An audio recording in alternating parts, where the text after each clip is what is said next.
Tiene la palabra, senadora. Muchas gracias, señora presidenta. Es importante mencionar que parte de los fundamentos que inscriben esta iniciativa de reforma a la Constitución, apartado B del 102 constitucional, tiene que ver en el fundamento esencial derivado de las reformas que sufrió nuestra Carta Magna en junio de 2011 para garantizar el principio de convencionalidad, es decir, la reforma constitucional en materia de derechos humanos inscrita en el primero constitucional, que trata sin lugar a dudas de la reforma más importante y trascendente de nuestra historia constitucional.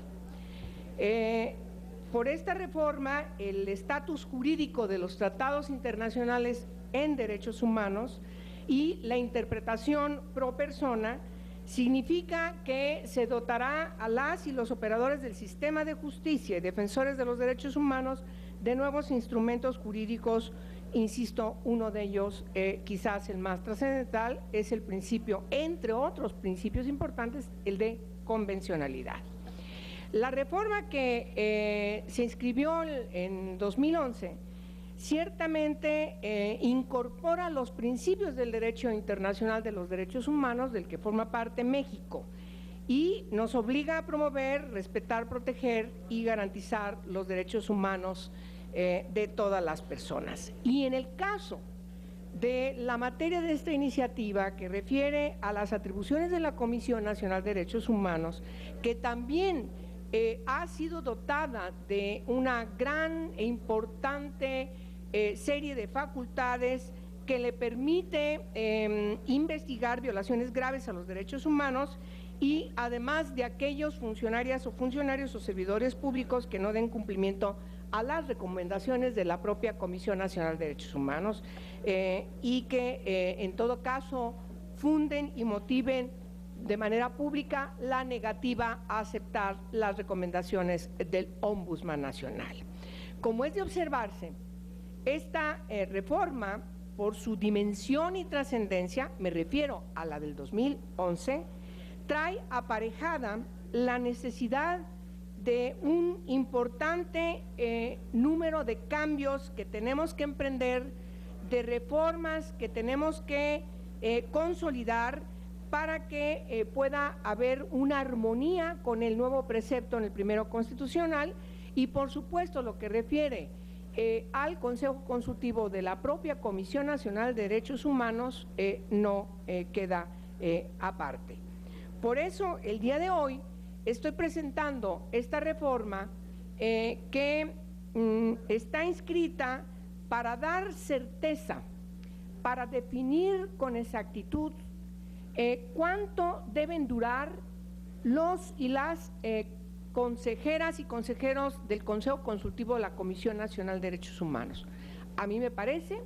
con todo respeto para la decisión del constituyente en 1999, que el haber inscrito este precepto que hoy pretendemos derogar con la presente iniciativa, que solicito sea turnada a la Comisión de Puntos Constitucionales y también a la Comisión de Derechos Humanos del Senado de la República para su discusión y trabajo de su dictamen, es necesario darle certidumbre al el tiempo que tienen que fungir quienes forman parte de este Consejo Consultivo de la CNDH.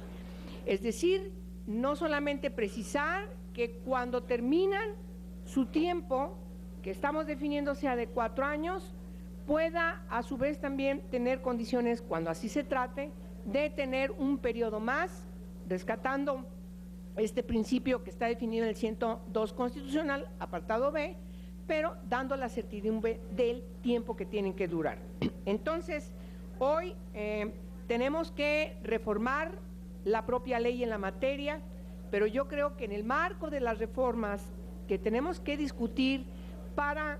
perfeccionar esta ley, la ley de la Comisión Nacional de Derechos Humanos, es indispensable que le demos mayor certidumbre con las reformas al 102 constitucional para lograr este perfeccionamiento que necesitamos a la luz de su propia implementación de todos estos años, pero sobre todo, insisto, para darle certidumbre al funcionamiento de un órgano honorario de una gran trascendencia como es el Consejo Consultivo de la Comisión Nacional de Derechos Humanos. Es cuanto, señora presidenta. Muchas gracias por su atención.